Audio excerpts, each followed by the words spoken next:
नमस्कार दोस्तों, स्वागत है आपके अपने यूट्यूब चैनल एनालिसिस क्लासेस में। दोस्तों, आज की इस क्लास में सेमेस्टर 2 का आपका जो इन्वायरमेंटल साइंस का AECC पेपर है EVS का, उसका मैं इम्पोर्टेंट प्रश्न लेकर आया हूं जो आपके एग्जाम के व्यू से इम्पोर्टेंट है। तो चलिए देखते हैं। आपका पहला प्रश्न है क्वेश्चन नंबर 2 से 1 किसी के कारण नहीं शो कर रहा है। क्वेश्चन नंबर 2 है पर्यावरण में पारिस्थितिकी का जैविक घटक क्या है। इम्पोर्टेंट प्रश्न है, इससे बाहर जाने की संभावना बहुत कम है। आपसे यहाँ से 10 से 12 प्रश्न भिड़ने की संभावना है। तो चलिए देखते हैं। पहला प्रश्न आपका, पर्यावरण व पारिस्थितिकी का जैविक घटक क्या है। ऑप्शन नंबर ए है मृदा, ऑप्शन नंबर बी है जल, ऑप्शन नंबर सी है वायु, ऑप्शन नंबर डी है वनस्पति। तो आपसे प्रश्न पूछा गया है, तो आप यहाँ पे हर क्वेश्चन को समझने का प्रयास कीजिएगा, क्योंकि आपको ऑप्शन में कुछ बदलाव भी हो सकता है। अगर आप क्वेश्चन को समझ जाते हैं तो आपका ऑप्शन कुछ भी हो, आप इसको सॉल्व कर लेंगे। तो यहाँ से आपसे पूछा गया कि पर्यावरण वह पारिस्थितिकी का जैविक घटक। तो जैविक घटक यहाँ से क्लियर हो गया है कि अगर जैविक घटक है यानी सजीव है। अगर अजैविक घटक लिखा होता तो आपसे ये कहा जाता कि निर्जीव। तो यहाँ जैविक घटक, तो जैविक घटक क्या है? मृदा जो अजैविक घटक है क्योंकि ये निर्जीव है, जल भी निर्जीव है, वायु भी निर्जीव, बट आपका डी नंबर जो वनस्पति जो है सजीव। इसलिए राइट आंसर आपका ऑप्शन नंबर डी है। अगर आपका ऑप्शन यहाँ पेड़ पौधा होता फिर भी आपका ऑप्शन नंबर डी राइट होता। तो आप हर प्रश्न को समझने का प्रयास कीजिएगा, क्योंकि हर एक एक प्रश्न जो आपके लिए इम्पोर्टेंट है, क्योंकि हो सके आपका जो ऑप्शन ना भिड़े, लेकिन अगर आप क्वेश्चन को समझ जाते हैं तो आप बिल्कुल बहुत आसानी से हर प्रश्न को सॉल्व कर लेंगे। क्योंकि आपका जो एग्जाम होने वाले सेमेस्टर को बहुत ईजी प्रश्न पूछा जाता है। बस आप बहुत से स्टूडेंट क्या होता है ऑप्शन में कंफ्यूज कर जाता है। तो आप ऑप्शन पर नज़र बनाए रखिएगा, और दूसरी बात कि आप क्वेश्चन को अच्छे से पढ़िएगा, तो आपका हर क्वेश्चन का आंसर में ही छुपा रहता है। नेक्स्ट प्रश्न क्वेश्चन नंबर 3 देखने वाले। क्वेश्चन नंबर 3 में आपसे पूछा गया है कि पर्यावरण एवं पारिस्थितिकी का भौतिक घटक क्या है। जंतु, वनस्पति, प्रवाहित जल, पारिस्थितिकी। तो पर्यावरण एवं पारिस्थितिकी का भौतिक घटक, तो आपका राइट आंसर हो जाएगा प्रवाहित जल। ये भौतिक घटक है, ठीक है। नेक्स्ट प्रश्न और क्वेश्चन नंबर 4 देखने वाले हैं। क्वेश्चन नंबर 4 में आपसे पूछा गया, ये सभी जो एकदम VBI इंपॉर्टेंट प्रश्न है, इससे बाहर जाने की संभावना बिल्कुल 99% जो है इसी से पूछा जा सकता है आपका प्रश्न। ये सभी जो है इंपॉर्टेंट है, सिलेक्टेड क्वेश्चन पेपर लेकर आए हैं।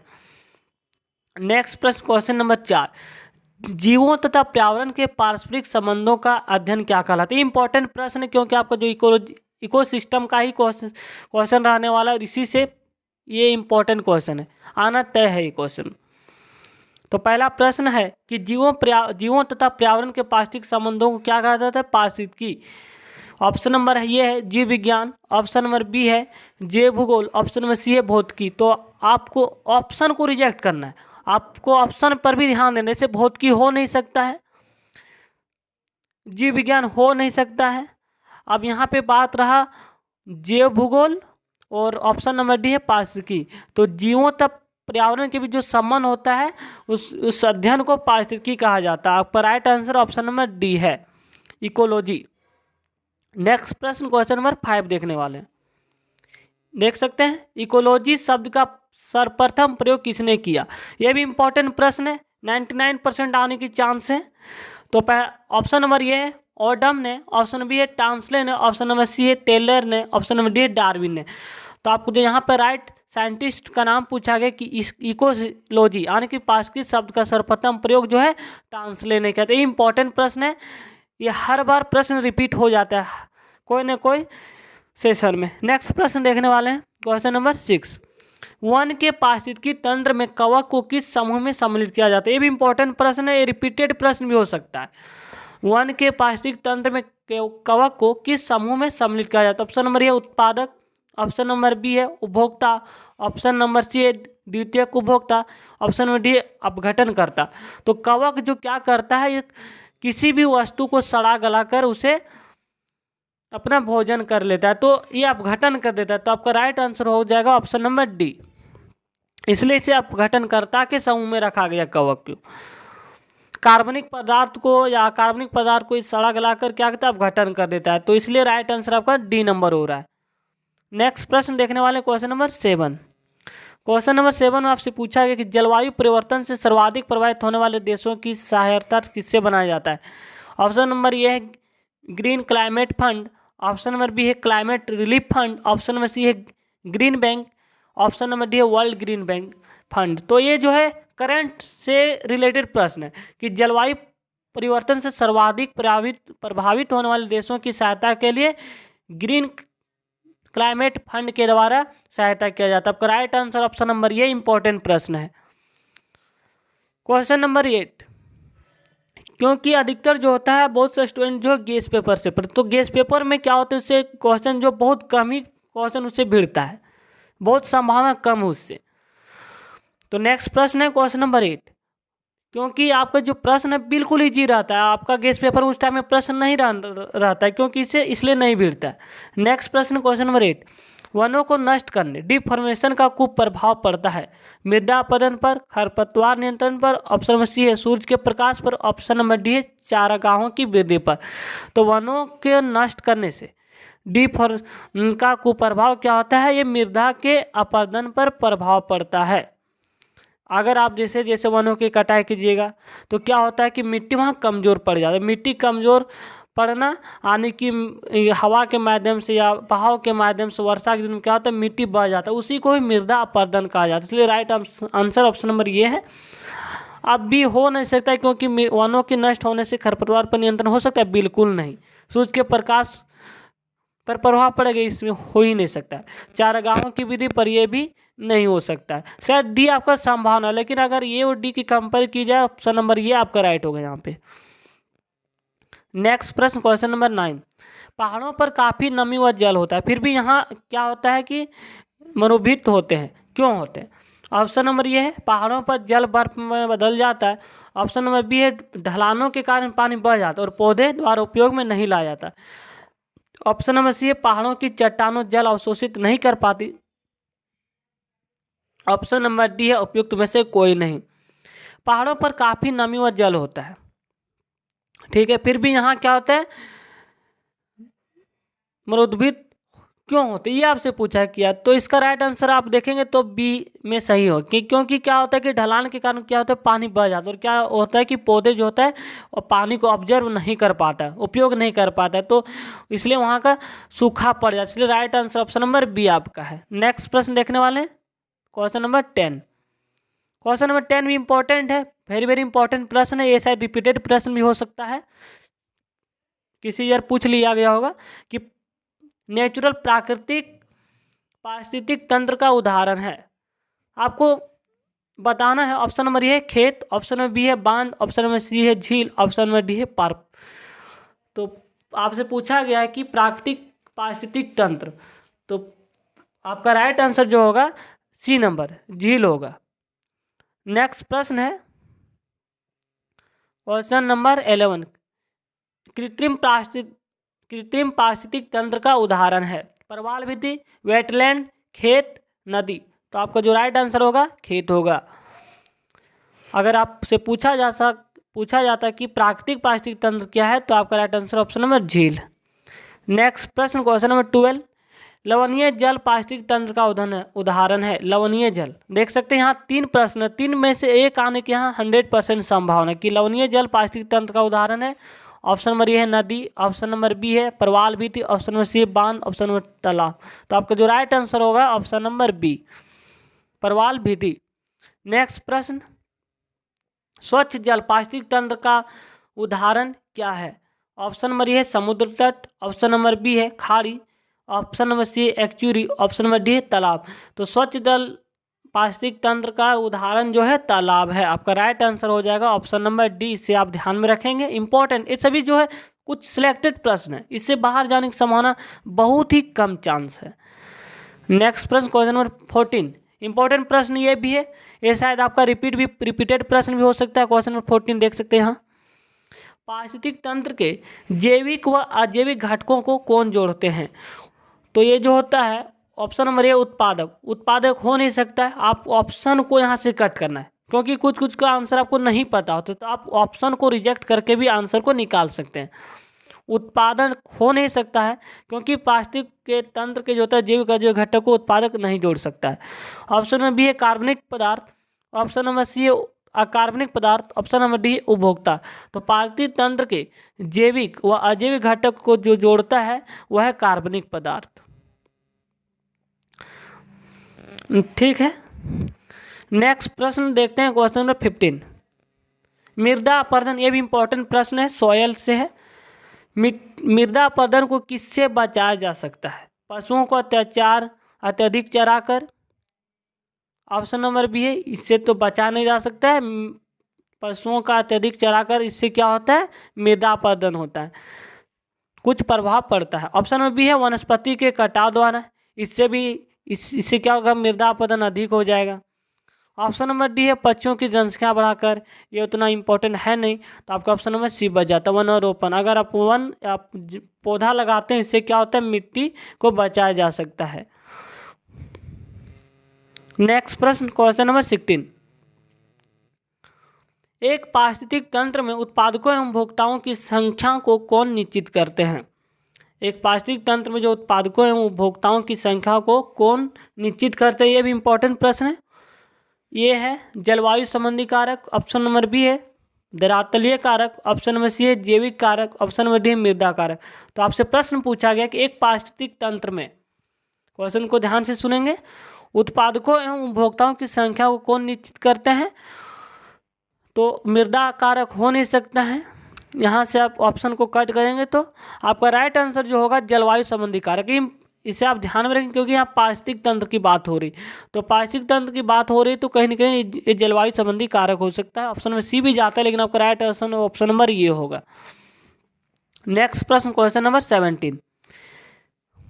इंपॉर्टेंट प्रश्न है, देख सकते हैं, ये भी शायद रिपीटेड प्रश्न हो सकता है, कभी ना कभी पूछ ही लिया गया कि पारिस्थितिक तंत्र के पादपों व प्राणियों के पार्श्विक संबंधों का आधार क्या है? ऑप्शन नंबर ए है उत्पादक, ऑप्शन नंबर बी है पोषण संबंध, ऑप्शन नंबर सी है ऊर्जा प्रवाह, ऑप्शन नंबर डी है अपघटक। तो हर ऑप्शन जो आपके लिए कन्फ्यूजन है, तो इसे आप इसे ध्यान में रखेंगे कि पारिस्थितिक तंत्र के जो पादप और प्राणी ये दोनों हैं के पार्श्विक संबंध को पोषण संबंध का आधार है। Option number B right answer. Next प्रश्न, क्वेश्चन नंबर 18। प्रकाशीय ऊर्जा को रासायनिक ऊर्जा में कौन बदलता है? इंपॉर्टेंट प्रश्न है, प्रकाशीय ऊर्जा को रासायनिक ऊर्जा में कौन बदलता है? तो क्या होता है? ऑप्शन नंबर ये है सूक्ष्म जीवाणु, ऑप्शन नंबर बी है अपघटक, ऑप्शन नंबर सी है द्वितीय उपघटक, ऑप्शन नंबर डी है हरे पौधे। तो यहाँ समझने वाली बात है कि हरे पौधे आखिर में आंसर क्यों होगा? आपका राइट आंसर तो ऑप्शन नंबर डी होगा हरे पौधे, लेकिन क्यों होगा तो समझिए। क्या होता है कि प्रकाशीय ऊर्जा को रासायनिक ऊर्जा जो बदलता है वो प्रकाश संश्लेषण क्रिया में होता है। जब पेड़ पौधे अपना भोजन बनाते हैं तो प्रकाश संश्लेषण के द्वारा आने वाले सूर्य के प्रकाश को रासायनिक ऊर्जा में बदलकर अपना भोजन तैयार करते हैं प्रकाश संश्लेषण के द्वारा। क्योंकि पत्तियों में जो होता है क्लोरोफिल पाया जाता है। तो आपका राइट आंसर यहाँ पे ऑप्शन नंबर डी है यहाँ। और नेक्स्ट प्रश्न भी पूछा जा सकता है कि हरे पादप में पाया जाता है, खाली स्थान रह सकता है रिक्त स्थान, यहाँ पे ऑप्शन दिया होगा क्लोरोप्लास्ट क्लोरोफिल, तो आपका राइट आंसर हो जाएगा क्लोरोफिल। नेक्स्ट प्रश्न 19 नंबर में पूछा गया आपसे प्रश्न, पारिस्थितिक तंत्र के सपोषी घटक कौन होते? सपोषी मतलब यहाँ से क्वेश्चन को समझने वाले कि सपोषी मतलब क्या होता है? स्वयं भोजन को तैयार करने वाला, जो भोजन स्वयं बनाता है उसे सपोषी कहा जाता है। ऑप्शन नंबर ये है सूक्ष्म जीवाणु, ऑप्शन नंबर बी है परभक्षी, ऑप्शन नंबर सी है पादप, ऑप्शन नंबर डी है मृत जीवी। तो आपका यहाँ राइट आंसर होगा पादप। पादप क्या होता है? पेड़ पौधे जो होते हैं वो अपने से भोजन तैयार करते, किसी पर निर्भर नहीं रहते। ये जो है पादप जो है पत्तियों में अपना भोजन प्रकाश संश्लेषण के द्वारा अपना भोजन स्वयं तैयार करते हैं। अगर आपसे पूछा जाए कि परपोषी, तो परपोषी आपका राइट आंसर हो जाएगा मनुष्य जो है परपोषी में आता है। परपोषी में एक एक्सेप्शन केस है कि अमरबेल जो कि दूसरे पौधे पर निर्भर रहता है, तो वो भी जो है परपोषी में चला जाएगा। नेक्स्ट प्रश्न क्वेश्चन नंबर 20, हरे पौधे को पारिस्थितिकी में क्या कहते हैं? तो हरे पौधे को जो है तो पारिस्थितिकी में उसे उत्पादक कहा जाता है। इंपॉर्टेंट प्रश्न है क्वेश्चन नंबर 20, इसे आप ध्यान में रखेंगे। नेक्स्ट प्रश्न, हरे पौधे को पारिस्थितिकी में क्या कहते हैं? तो उसे उत्पादक कहते हैं। तो यहाँ से इंपॉर्टेंट प्रश्न है। नेक्स्ट प्रश्न 21, विश्व का सर्वाधिक प्रसिद्ध कीटनाशक कौन सा है?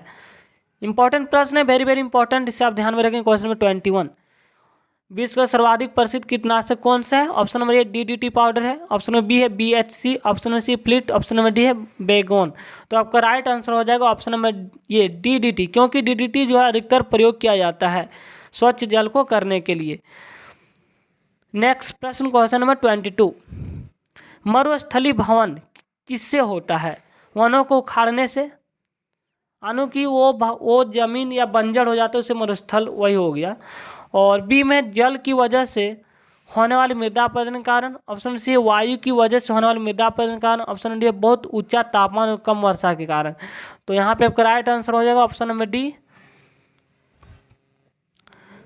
डिजर्टिफिकेशन किससे होता है, ये आपका पूछा गया। तो आपका राइट आंसर है कि बहुत उच्च तापमान हो, जिससे क्या होता है सूखा पड़ जाता है और वर्षा वाले कम स्थान पर ये सब हो पाया जाता है। नेक्स्ट प्रश्न क्वेश्चन नंबर 23, इंपॉर्टेंट प्रश्न है, शाकाहारी प्राणी क्या कहलाते हैं? उत्पादक, प्राथमिक उपभोक्ता, ऑप्शन नंबर सी है द्वितीयक उपभोक्ता, ऑप्शन नंबर डी है तृतीयक उपभोक्ता। यहाँ जो है ये आहार श्रृंखला से प्रश्न पूछा गया कि शाकाहारी प्राणी क्या कहलाते हैं। तो आपका जो राइट आंसर हो जाएगा प्राथमिक उपभोक्ता, option number B right answer है। इसे आप ध्यान में रखेंगे। ऐसा क्यों? तो समझिए। तो आपको पहले ये समझना होगा कि प्राथमिक उपभोक्ता है क्या। अगर आप इसको समझ पाते हैं तो आप आंसर को सही टिक कर सकते थे। तो प्राथमिक उपभोक्ता किसे कहा जाता है? सुनिए, शाकाहारी जंतु जो होता है वो सपोषित हरे पौधे से क्या करता है, ऊर्जा प्राप्त करके अपने उत्कों का निर्माण करते हैं। इन शाकाहारी जंतुओं को ही कहा जाता है प्राथमिक उपभोक्ता। अब इससे कुछ और इंपॉर्टेंट प्रश्न को समझने वाले हैं। मान लीजिए घास है, हिरण है और बाघ है, तो क्या होता है इसमें ऊर्जा का प्रवाह होता है। कैसे, ये समझिए। मान लीजिए हिरण जो है घास को खाता है और हिरण को कौन खाता है? तो बाघ। तो यहाँ पे हिरण जो आपका प्राथमिक उत्पादक है घास, और हिरण जो आपका प्राथमिक उपभोक्ता है, और बाघ या शेर जो भी है वह है द्वितीयक उपभोक्ता। तो ये सभी इंपॉर्टेंट प्रश्न है, इससे आपका प्रश्न पूछा जा सकता है। नेक्स्ट प्रश्न देखने वाले क्वेश्चन नंबर 24, कुत्ता किस वर्ग में आता है? प्राथमिक उपभोक्ता, द्वितीयक उपभोक्ता, तृतीयक उपभोक्ता, ऑप्शन में डी उत्पादक। तो आप यहाँ से समझ गए होंगे कि कुत्ता जो होता है किस वर्ग में आता है? तो द्वितीयक उपभोक्ता में आता है, क्योंकि जो होता है कि शाकाहारी कोई भी प्राथमिक उत्पादक होगा उसे कोई जो है प्राथमिक उपभोक्ता कहता है, और द्वितीय में कुत्ता उसको खाया तो उसे इसलिए इसे द्वितीयक उपभोक्ता कहा जाता है। Right answer option number B है। नेक्स्ट प्रश्न को समझने वाले हैं। नेक्स्ट क्वेश्चन 25 इंपॉर्टेंट प्रश्न है कि सर्वाहारी जंतु किस वर्ग में आता है? उत्पादक में, प्राथमिक उपभोक्ता में, ऑप्शन नंबर सी है द्वितीय उपभोक्ता में, ऑप्शन नंबर डी है तृतीयक उपभोक्ता में। तो ये भी आपका द्वितीयक उपभोक्ता में आएगा। आइए इसको समझते हैं आहार श्रृंखला को। इसमें क्या होता है कि ऊर्जा का प्रवाह होता है। मान लीजिए किसी भी प्राथमिक उपभोक्ता कोई भी साग सब्जी एक मानव खाता है, और मानव जो है सर्वाहारी है। अब सर्वाहारी को खा जाता है कौन? बाघ।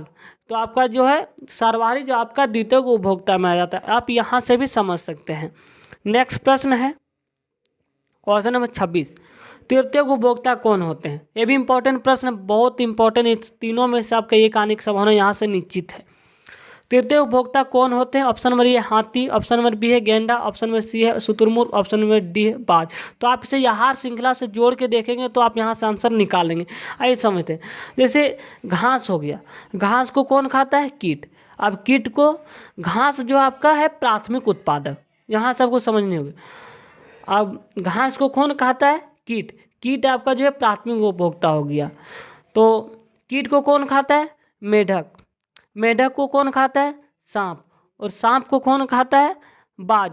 तो यहाँ बाज जो है आपका तृतीयक उपभोक्ता में आ जाता है, इसलिए आपका right answer option number D होगा। नेक्स्ट प्रश्न देखने वाले हैं शेर किस वर्ग में आता है? ये भी जो है आपको अंदाजा लग गया कि शेर भी तृतीयक उपभोक्ता में आएगा। ऑप्शन नंबर ए है सर्वहारी, ऑप्शन नंबर बी है उत्पादक, ऑप्शन नंबर सी है तृतीयक उपभोक्ता, ऑप्शन नंबर डी है तृतीयक उपभोक्ता है।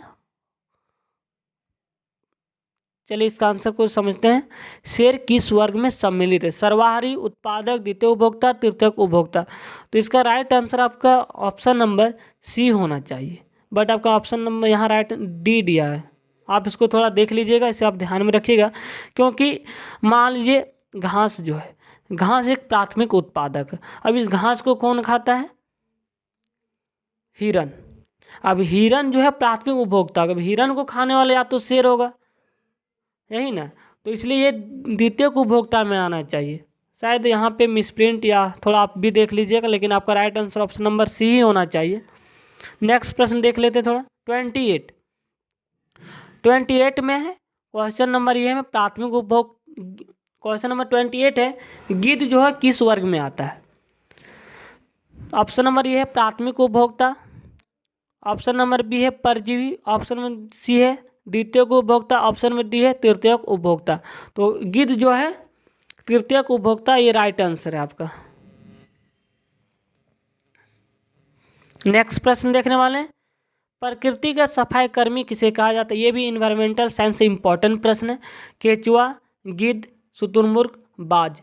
तो आपका राइट आंसर हो जाएगा गिद्ध, क्योंकि इसे प्रकृति का सफाई कर्मी इसलिए कहा जाता है क्योंकि जब भी कोई जीव जंतु इधर उधर मर जाते हैं तो गिद्ध उसे खाकर समाप्त कर देते हैं, ख़त्म कर देते हैं।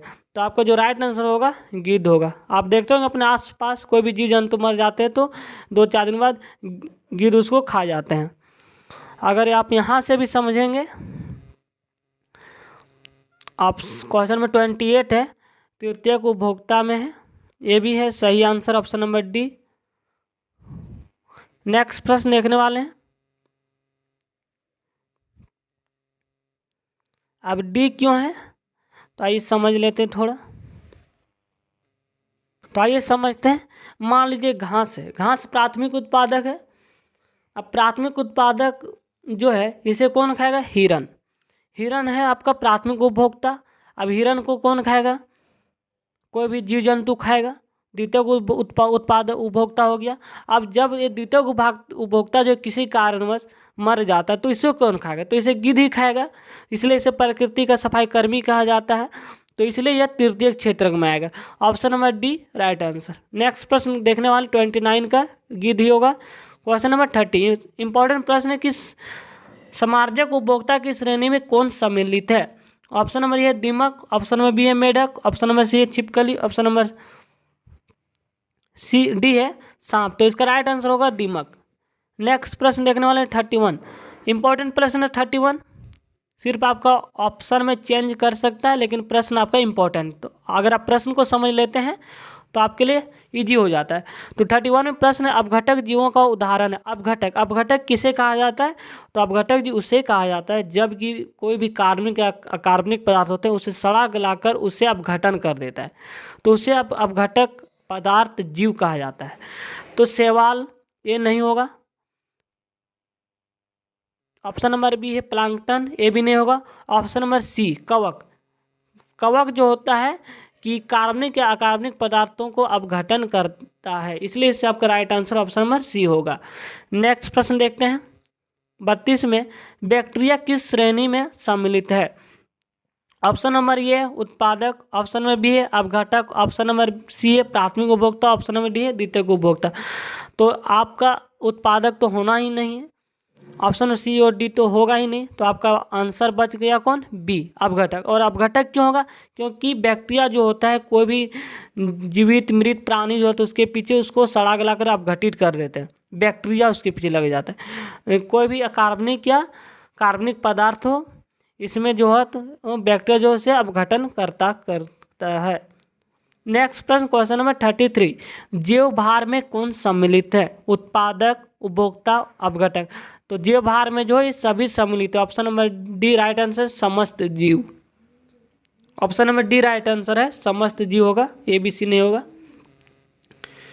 इंपॉर्टेंट प्रश्न 34 वेरी वेरी इंपॉर्टेंट प्रश्न है कि पारिस्थितिक तंत्र में ऊर्जा का प्रमुख स्रोत क्या है। भूताप, ऑप्शन नंबर बी है सूर्य, ऑप्शन नंबर सी है ग्रीन हाउस गैस है, ऑप्शन नंबर डी है चंद्रमा। तो पारिस्थितिक तंत्र में ऊर्जा का प्रमुख स्रोत जो है सूर्य है, यानी कि सन आपका राइट आंसर है बी नंबर। नेक्स्ट प्रश्न क्वेश्चन नंबर 35। पारिस्थितिक तंत्र में ऊर्जा का कौन होता है? रूपांतरण, निर्माण, स्थिरीकरण, विनाश। तो पारिस्थितिक तंत्र में क्या होता है? ऊर्जा का रूपांतरण होता है। ऑप्शन नंबर ये राइट आंसर है। ये इंपॉर्टेंट प्रश्न आपसे ध्यान में रखेंगे। इसमें क्या होता है? ऊर्जा का रूपांतरण होता है पारिस्थितिक तंत्र में। Question number 36। पारिस्थितिक तंत्र में ऊर्जा का ह्रास किससे होता है? स्थिरीकरण से, प्रदूषण से, रूपांतरण से, ऑप्शन नंबर डी नवीकरण से। तो पारिस्थितिक तंत्र में क्या होता है? ऊर्जा का ह्रास जो है रूपांतरण से होता है। Option number C right answer है। इसी से एक रिलेटेड इंपॉर्टेंट प्रश्न आने वाला है जिसका आंसर आपका 10% होगा। तो चलिए देखेंगे उसको, लास्ट में प्रश्न होगा। Question number 37। हरे पौधे सूर्य प्रकाश को किस में बदलते हैं? हरे पौधा जो है सूर्य के प्रकाश, हमने अभी हाल ही में कुछ क्वेश्चन को देखें कि सूर्य में प्रकाश में क्या होता है कि प्रकाश ऊर्जा को रासायनिक ऊर्जा में बदलता है। तो यहाँ से आप अंदाजा लगा सकते हैं हरे पौधे सूर्य के प्रकाश क्या करता है? रासायनिक ऊर्जा में बदल देता है, जिससे कि वे अपना भोजन को तैयार कर लेते हैं प्रकाश संश्लेषण के द्वारा। नेक्स्ट प्रश्न क्वेश्चन नंबर 38 देख सकते हैं, वही प्रश्न है, इंपॉर्टेंट प्रश्न। पादपों से शाकाहारी जीवों में कितनी ऊर्जा पहुंचती है? 10%, 20%, 30%, 1%। तो आपका राइट आंसर होगा 10%। इंपॉर्टेंट प्रश्न है। इंपॉर्टेंट प्रश्न क्वेश्चन नंबर 39। पारिस्थितिक तंत्र में ऊर्जा का प्रवाह जो होता है, ऊर्जा का प्रवाह सदैव कैसा होता है?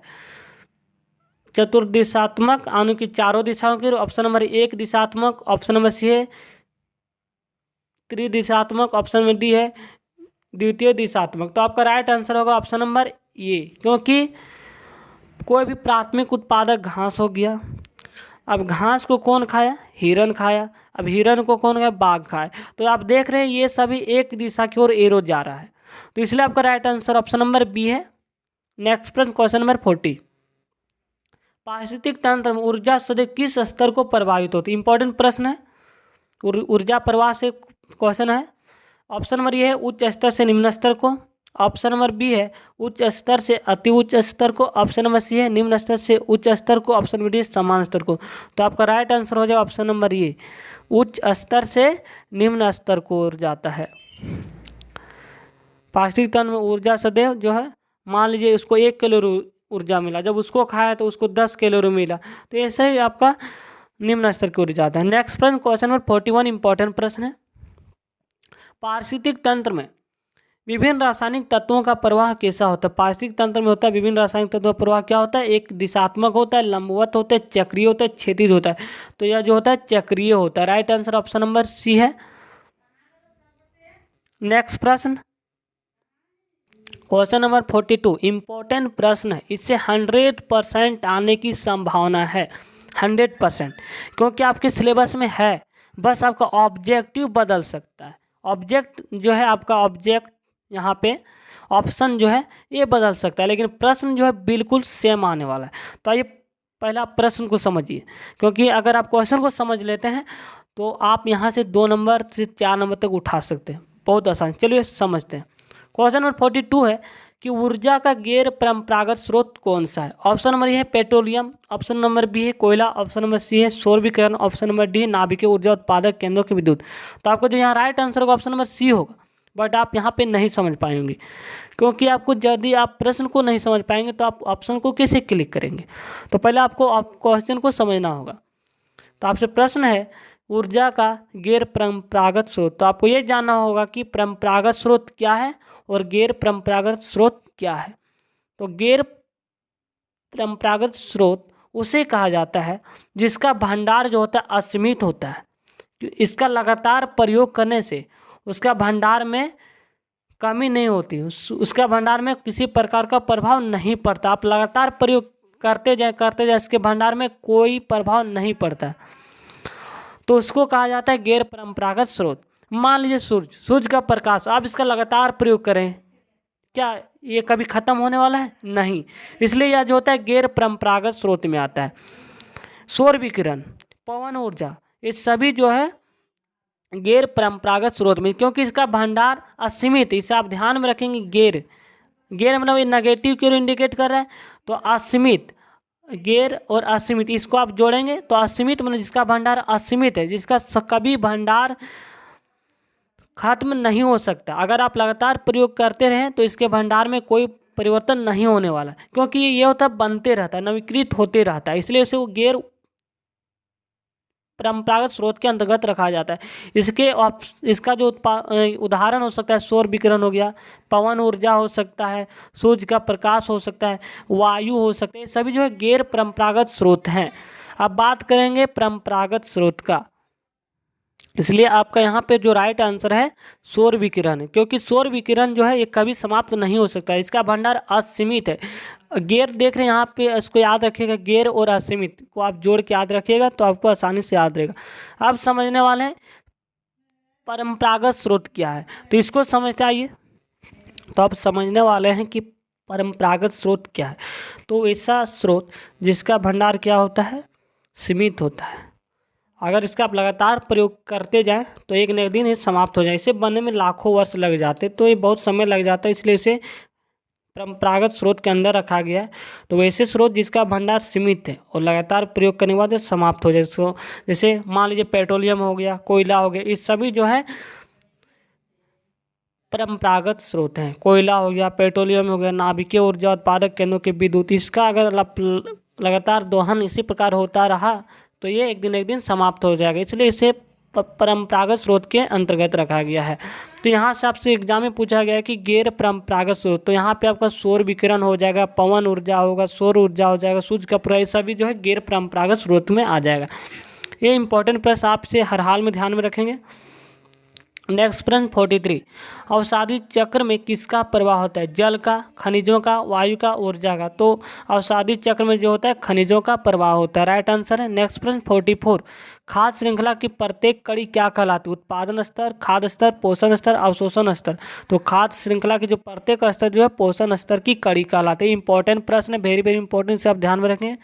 नेक्स्ट प्रश्न, हरे पादप भोजन श्रृंखला के किस स्थान पर होते हैं, तो ये होता है जो है राइट आंसर प्राथमिक स्तर आने की ये हरे पौधे प्रारंभ होगा, ऑप्शन नंबर ए राइट आंसर। क्योंकि इसलिए प्रारंभ होगा क्योंकि प्रारंभ में जो है हरा पौधा होता है प्राथमिक उत्पादक, और ये उत्पादक को कौन खाता है, हिरण। घास हो गया, घास को हिरण खाए, इसलिए इसे हरे पादप जो होता है भोजन श्रृंखला के प्रथम स्थान पर होते हैं। नेक्स्ट प्रश्न क्वेश्चन नंबर 46, जीवों के मध्य भोजन प्राप्त करने के निश्चित पोषण क्रम को क्या कहते हैं, उसे खाद्य श्रृंखला कहा जाता है। जीवों के मध्य भोजन प्राप्त करने के निश्चित पोषण क्रम को क्या कहा जाता है, खाद्य श्रृंखला। आप इसे ध्यान में रखेंगे। अगर आप ऑप्शन में कंफ्यूज हो सकते हैं, क्योंकि आपके ऑप्शन यहाँ देख सकते हैं खाद्य जाल भी है और खाद्य कर्म है, तो आपका राइट आंसर होगा खाद्य श्रृंखला। नेक्स्ट प्रश्न क्वेश्चन नंबर 47, जीवों में ऊर्जा का हस्तांतरण किसके द्वारा होता है, जल चक्र से, नहीं ये नहीं हो सकता, अवसादी चक्र के ये भी नहीं हो सकता, जंतु श्रृंखला से ये भी नहीं, खाद्य श्रृंखला से। आपका right answer option number C है। ये दोनों इंपॉर्टेंट प्रश्न क्वेश्चन नंबर 46 और 47। नेक्स्ट प्रश्न 48, एकाधिकार खाद्य श्रृंखला के किसी स्तर पर मिलने से क्या बनता है, खाद्य चक्र, खाद्य जाल, खाद्य संगम, खाद्य वृक्ष। तो एकाधिक खाद्य श्रृंखला के किसी स्तर पर मिलने से खाद्य जाल बनता है, right answer option number B. Next प्रश्न, खाद्य श्रृंखला के अंतिम सिरे पर कौन होते हैं, अब घटक होते हैं, क्योंकि खाद्य श्रृंखला में उत्पादक हो नहीं सकता है, क्योंकि प्रथम उत्पादक हो जाता है, प्राथमिक उपभोक्ता होगा नहीं, द्वितीय उपभोक्ता होगा नहीं, तो खाद्य श्रृंखला में लास्ट में अब घटक होता है, राइट आंसर ऑप्शन नंबर ये। नेक्स्ट प्रश्न 50 नंबर, खाद्य श्रृंखला की सबसे कमजोर कड़ी कौन सी होती है, सर्वोच्च उपभोक्ता जो होता है सबसे कमजोर कड़ी होती है। आपका ऑप्शन है प्राथमिक उपभोक्ता, उत्पादक, द्वितीय उपभोक्ता, तो ये तीनों नहीं होगा, ऑप्शन नंबर सी डी है, राइट आंसर है। नेक्स्ट प्रश्न, एक खाद्य श्रृंखला में अधिकतम कितनी कड़ी हो सकती है, एक खाद्य श्रृंखला में जो है कितनी कड़ी हो सकती है, इंपॉर्टेंट प्रश्न है। 1 से 2, तो ये तो प्राथमिक उत्पादक और ये प्राथमिक उपभोक्ता, ये नहीं होगा। 3 से 4 ये भी नहीं होगा। 9 से 10 ये तो इतना दूर नहीं जा सकता एक खाद्य श्रृंखला। डी हो सकता है 4 से 5, 3 से 4 होगा, लेकिन आपसे अधिकतम पूछा गया तो आपका राइट आंसर होगा डी नंबर 4 से 5। ऐसा क्यों, तो देखते हैं। मान लीजिए घास है, घास को कौन खाया, कीट खाया, और कीट को कौन खाता है, मेढक। मेढक यहाँ 2 स्तर हो चुका है। मेढक को कौन खाएगा, सांप। तीसरा स्तर बाज, सांप को खाए। चौथा स्तर बाज को कौन खाए, तेंदुआ। तो यहाँ आपका लास्ट जो है 5 स्तर जा रहा है, इसलिए आपका आंसर होगा 4 से 5 राइट आंसर। 3 से 4 होगा, बट यहाँ अधिकतम प्रश्न पूछा गया, तो यहाँ right answer option number D.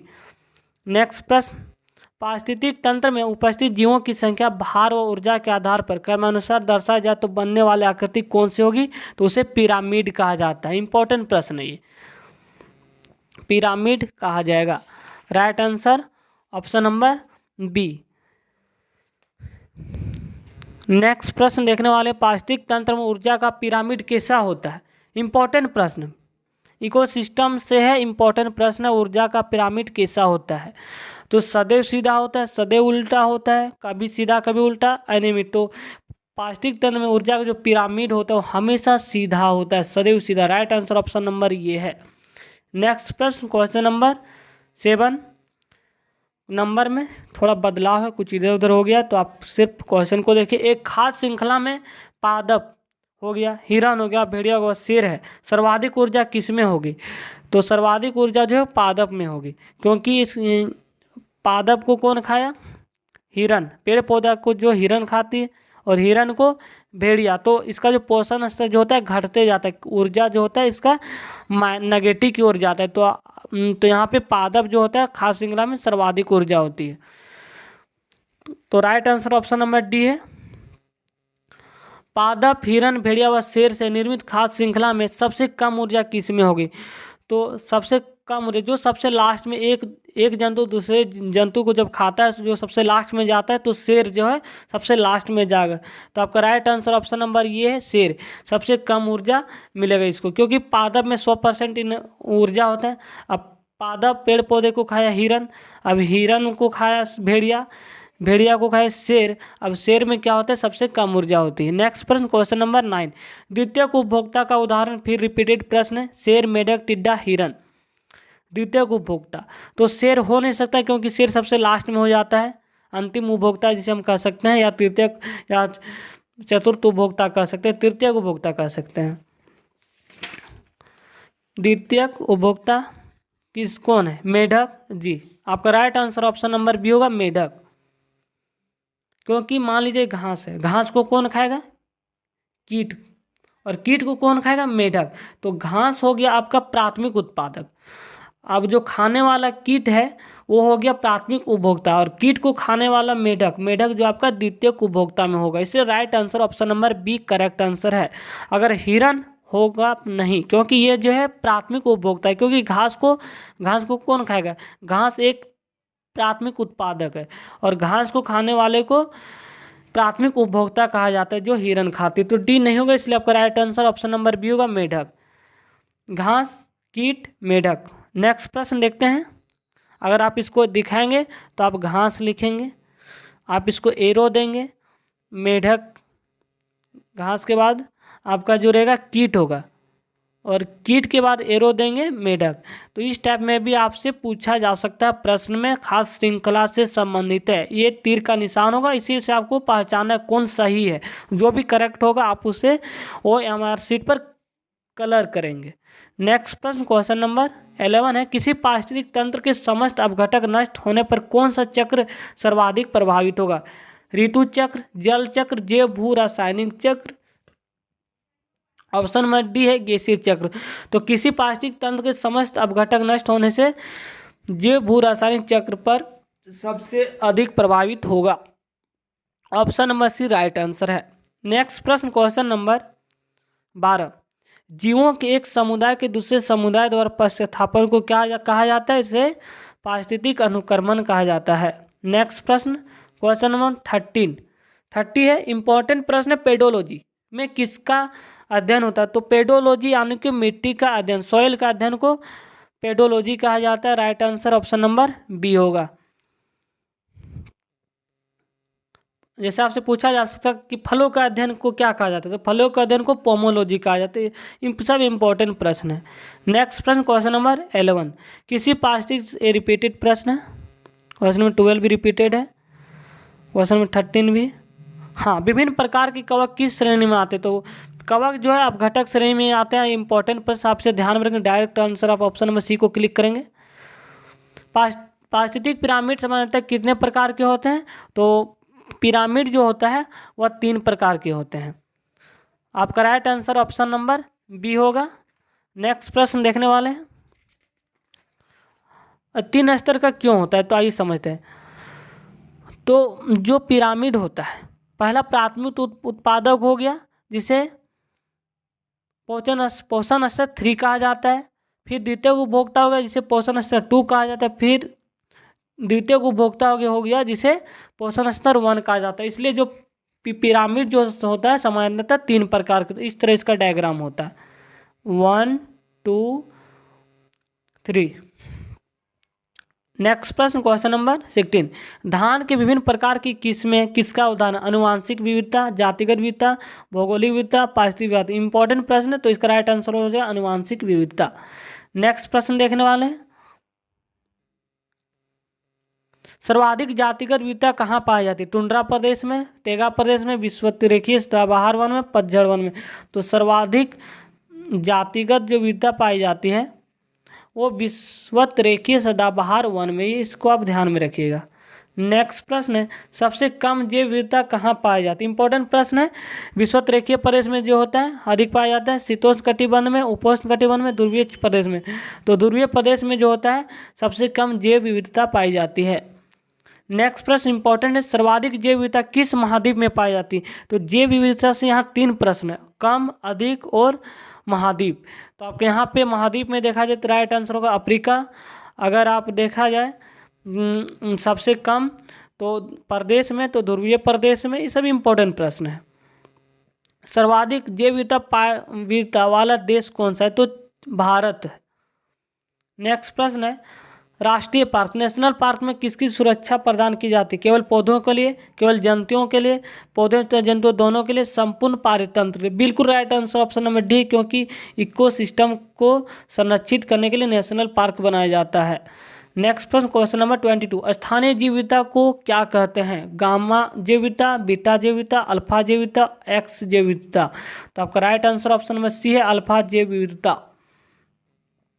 Next प्रश्न है, विभिन्न प्रकार के कवक किस श्रेणी में आते हैं। तो फिर वही क्वेश्चन है, रिपीटेड है, अपघटक श्रेणी में आते हैं।